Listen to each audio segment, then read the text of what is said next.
Salam sejahtera untuk kita semua, rekan-rekan mahasiswa Universitas Terbuka yang saya banggakan. Pada pertemuan kali ini, kita akan membahas topik yang sangat menarik, karena pada pembahasan sebelumnya, tentu Anda masih ingat, kita membahas tentang karakteristik wisatawan dan wisatawan itu sendiri.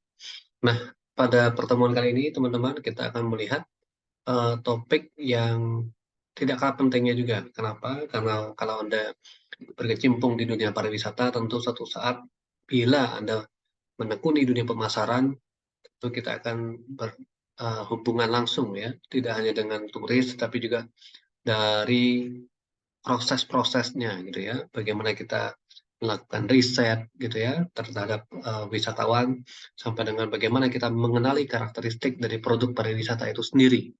Nah, yang paling penting adalah bagaimana produk pariwisata itu bisa kita pasarkan dan akhirnya bisa berkelanjutan, gitu ya. Nah, topik kali ini adalah pemasaran pariwisata.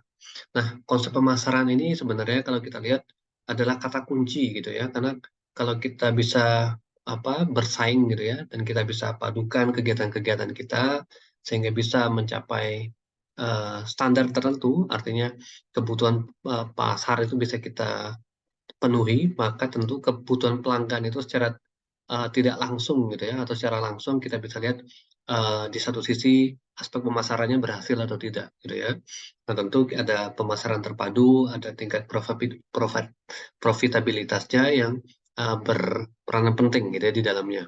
Nah, kita lihat juga di satu sisi lain rekan-rekan bahwa orientasi gitu ya, konsumen itu punya orientasi, artinya dia bisa menentukan kebutuhan pokok dari yang dia inginkan atau dia butuhkan itu seperti apa, gitu ya. Kebutuhan akan pelayanan, kebutuhan akan pemenuhan produk pariwisata seperti apa, gitu ya, sehingga mereka mau bersedia membeli produk itu sesuai dengan sasarannya, gitu ya. Nah, tentu kalau kita lihat dari kaca mata para pemasar pariwisata, kita perlu juga mengukur gitu ya.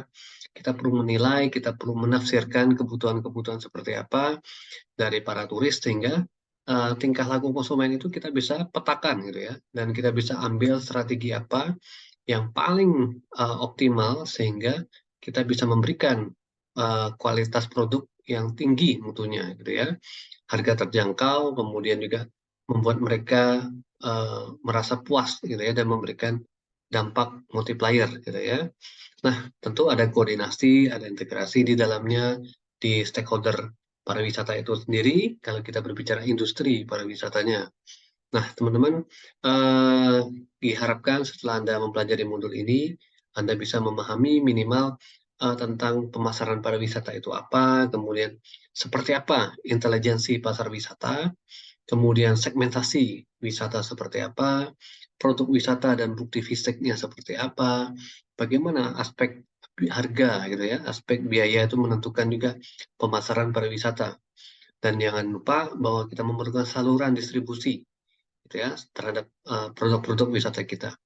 Nah, nanti Anda bisa lihat juga bagaimana promosi berperan penting, komunikasi juga terlibat di situ, bagaimana proses ini melibatkan banyak personel, artinya bagaimana kita mengemas produk-produk kita sehingga bisa dipasarkan dan banyak dikonsumsi, gitu ya.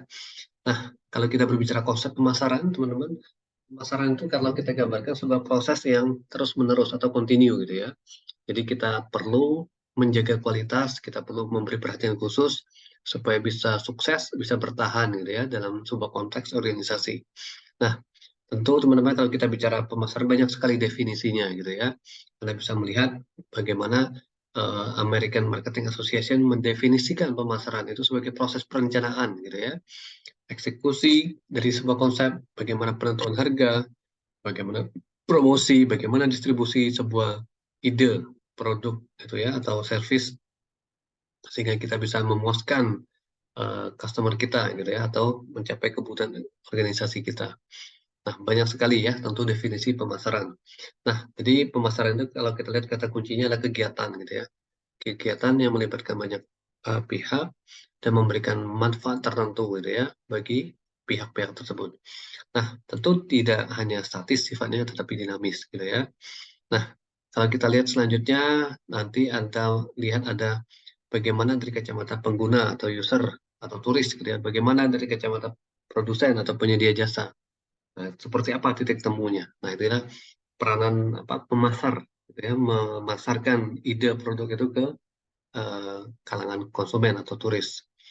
Nah, di sisi wisatawan atau tamu, tentu pemasaran pariwisata itu berkaitan dengan kebutuhannya seperti apa, kemudian produknya seperti apa, aksesnya seperti apa, lokasinya seperti apa, gitu ya. Terus tingkat penjualan atau purna jual yang dibutuhkan wisatawan seperti apa, tingkat pencapaian kepuasannya seperti apa. Nah, inilah kita identifikasikan pemasaran pariwisata itu menurut Middleton, gitu ya.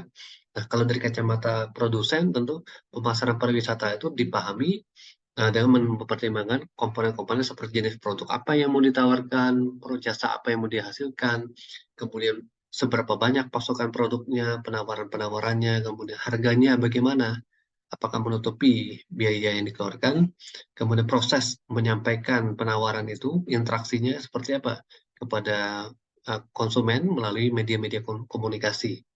Kemudian waktunya seperti apa, lokasinya di mana, pendistribusian produknya itu seperti apa gitu ya. Kemudian bagaimana tingkat saat dan purna jual produk itu gitu ya.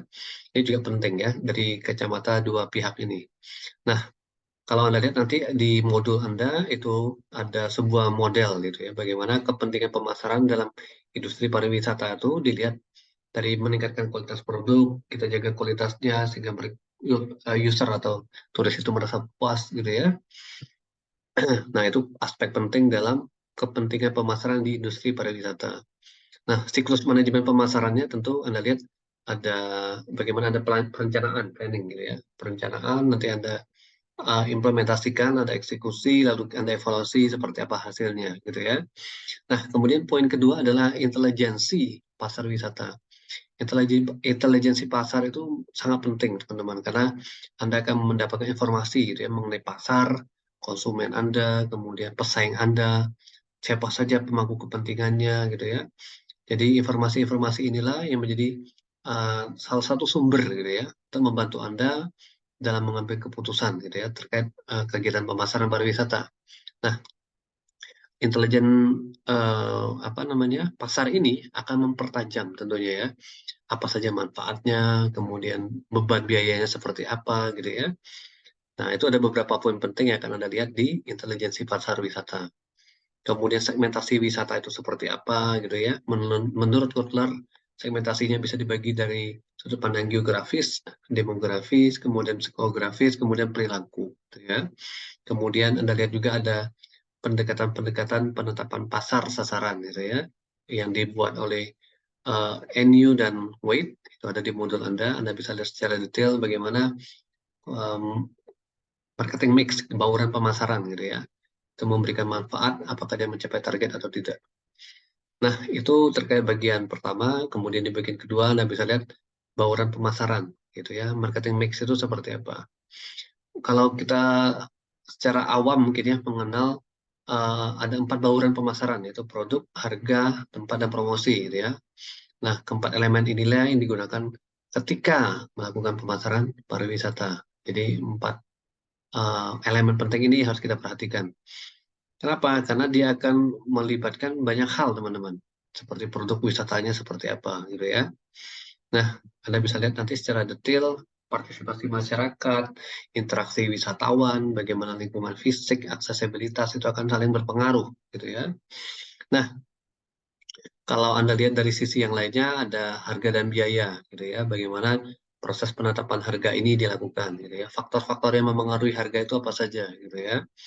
Saluran distribusi dan kenyamanannya seperti apa, gitu ya. Ada kalau kita bicara industri pariwisata ada bentuk misalkan agen perjalanan wisata, gitu ya. Ada macam-macam gitu ya. Ada BPW, APW, gitu ya. Kemudian bagaimana promosi dan komunikasinya terjadi dalam industri pariwisata. Kalau Anda lihat di panduan Anda bagaimana pengirim atau sender gitu ya, dia melakukan pengkodean gitu ya ke pasar, lalu di decoding lagi diuraikan sehingga bisa diterima oleh uh, usernya atau konsumennya ya. Nah, itu proses komunikasinya seperti itu.